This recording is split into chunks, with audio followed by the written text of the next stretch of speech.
that even mean, Bowers Game Corner? Ahoy there, YouTube. I'm back again today for another game review charge by BoardGameExchange.com. The internet's only board game rental website. Today I'm very excited to be checking out Martian Dice from Tasty Minstrel Games. This is for 2 or more players. It'll take you about 10 to 30 minutes to play, and it's for ages 8 and up. And in Martian Dice, you're actually going to be playing as a Martian, trying to abduct as many people and chickens and cows as you can before the army shoots you with tanks. Sound intriguing? Let's open it up and see how it plays. Alright, so inside of Martian Dice, inside this fancy-dancy little tube, what are you going to get? First and foremost, you're going to get your handy-dandy rule booklet. It is 1-page, double-sided, full-color, and outstanding job, Tasty Minstrel Games. You have a very simple game here and a very simple rule booklet. Very well done. Next, you're going to get your 13 dice. This is what you're going to use to play the game. This is it. This is all you're getting, folks. But what do you got to do in the game? First and foremost, you're going to have to get 25 points in order to win the game, or attempt to win the game. So how do you get points? You have to capture what are called humanoids, which are blue humans, white cows, and yellow chickens. These are what you're going to be catching, and if you catch them, you will gain points. But it's not that simple, because in order to gain any points, you have to avoid these tanks. These tanks are trying to shoot at you and kill you. But if you get a tank, don't worry, because you can still beat the tanks as long as you have more green laser beams, or green laser dudes, green UFOs we'll call them, than the red tanks. So right now, I would gain a point because I am even. I would gain my points, I should say. Right now, I get no points because there's 2 tanks and 1 laser beam. One last thing with the scoring is, here's how the scoring works. If you stop and you have 1 human, you gain 1 point. If you have 2 humans, you gain 2 points, so on and so forth. If you have 2 humans and 1 cow, you would gain 3 points. Very simple, right? Likewise, 4 points. Now, you'd say 5 points. I'd say, no, you don't get 5 points. You get 8 points because if you have 1 of each color, you gain a 3-point bonus. So now we would have 1, 2, 3, 4, 5, 8 points with our 3-point bonus, as long as we had enough green UFOs. So let's do a real quick mock hand so you can see how the game is played. What you're going to do is you're going to start, you're going to roll all 13 of the dice. The first thing you're going to do is going to take out your red UFOs to the side. We got 2 of those. Next, you are going to sort them out to see what you got here. So we have 4 green laser beams, which keep us safe. We have 2 chickens. We got 2 humans, and we have 3 white cows. So we really have 2 options here. You're obviously not going to take the chickens or the humans because you don't get as many points as the cows. So the choice is, do you want to take your 4 laser beams just to be safe, or do you want to try and take the 3 cows to gain 3 points? We're going to play it safe for the first round, so we're going to take our 4 laser beams, and then that's all you can take, because you can only take 1 of the colors that you roll.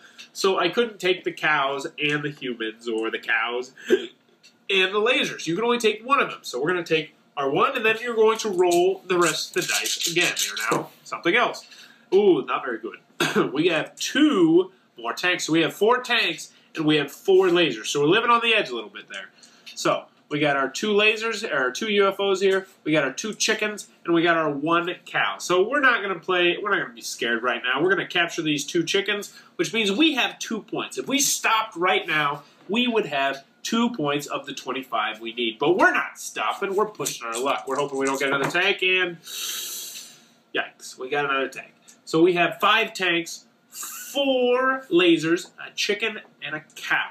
So you would say, all right, you want to maybe take the chicken. You can't take the chicken because you already have a chicken over here. Likewise, if it looks like, say, if over here on this point pile you had 1 chicken, 1 cow, you couldn't take any of this. So what you're going to do is you're going to take the cow, and then you're going to roll again. And now you have to roll a green UFO. If you don't, you get no points for this round. So, let's be lucky. Let's be lucky.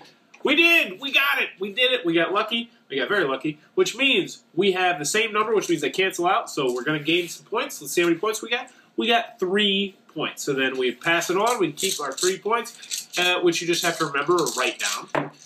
And then you're going to roll again. We'll do 1 more mock hand so you see how it works. And we are not going to do that mock hand because there's way too many tanks. So here we go. We got 3 tanks, and we got, wow, a boatload of UFOs, 2 humans, and 1 chicken. The obvious choice here is, I don't even know what the obvious choice here is. We're just going to take these two humans because we're winging it. Why not? And, yeah, not looking good. We got 5 tanks, so obviously at this point we have to take these 3 lasers.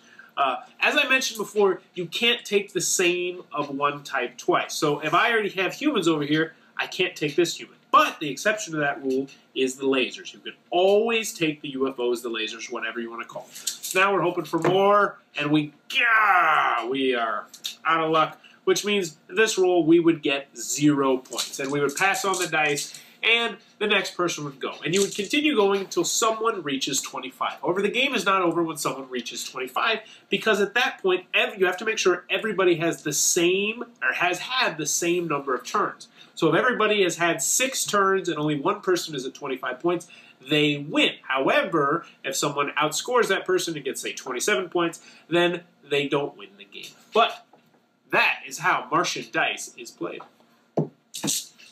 Alrighty then, Martian Dice from Tasty Minstrel Games. What are my final thoughts? Let's go over the pros, let's go over the cons. First, on the con side, the only real con I have with this game is it's not going to be for everybody. This is a very simple, push-your-luck dice rolling game. Nothing more, nothing less. If you're looking for deeper strategy, you're definitely going to want to look elsewhere. That's the only real con I have with the game. Moving on to the pros, I really enjoy Martian Dice, and it gets played about once or twice a month at my house. Same with Zombie Dice. I put it up there with Zombie Dice, but the games are not the same. It's not just a clone of Zombie Dice. There's different mechanics, and sometimes I like this better, and sometimes I like Zombie Dice better. I think this is a little bit more tricky than Zombie Dice, but not too much that you wouldn't be able to teach this to a 5- or 6-year-old. Definitely. Also, I really do enjoy the artwork on this game. I think it's really well done. The dice are top-notch, fantastic-looking dice, and the price cannot be beat. You can find this game for pretty freaking cheap, which is always a great thing. Overall, I really enjoy Martian Dice, and this is a game that is going to be on my shelf for a very, very long time. I don't see why I would take it off my shelf. I'm going to be playing this with this little munchkin one day. But overall, Martian Dice, definitely go check it out. If you enjoyed this review, please be sure to subscribe to my channel. Thanks for your time, YouTube. That was a review for Martian Dice. For more reviews and previews, check back at Bauer's Game Corner. Also check out BoardGameExchange.com, the nationwide board game rental service.